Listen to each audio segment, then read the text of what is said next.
علشان تستفيد من برنامج اوبر في الوقت الحالي اللي احنا فيه ده، انا شايف ان انت المفروض تبقى شغال على 3 حاجات. اول حاجه على البونص الاسبوع اللي بينزل لك، اللي هو الاتنين بونص في الاسبوع بينزلوا لك. هو بيكون متغير ومن وقت للتاني مش بيتحدد هو كام، ولكن انت لازم تدخل وتتابع وتشوف انت بتقدر تعمل كام رحله في الاسبوع او كام رحله في ال3 ايام اللي هو بيحددهم لك وبتختارهم. في البونص ده بيعوضك الرحلات اللي اسعارها مش حلوه. انا بشايف دي بتسند مع دي، اللي هو انت مش كل الرحلات بتبقى اسعارها كويس، ولكن ايه، في ناس بتحسبها اللي هو انا مع البونص فانا بعوض نفسي بالبونص دوت بقى. انا مش إيه، انت اكيد فاهم يعني. الحاجه الثانيه الناس اللي هي بتلعب على عنصر الوقت. يعني في ناس يا جماعه ما لهاش ما بتحبش تتفاوض، ما بتحب يا عم ارن البرنامج يرن لي اقبل وبتاع، ولكن للاسف الشديد مش كل الرحلات اللي بترن لك بتكون اسعارها كويسه.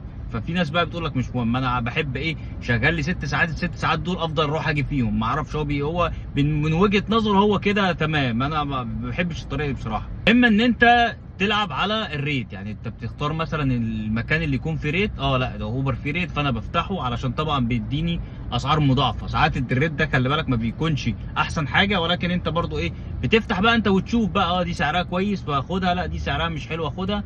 فبتفتحه بتاخد منه كام لقطه كده. لو انت عربيتك كومفورت في اوبر فطبعا انت بتشتغل على فئه حلوه يا عم، الله يسهل لك.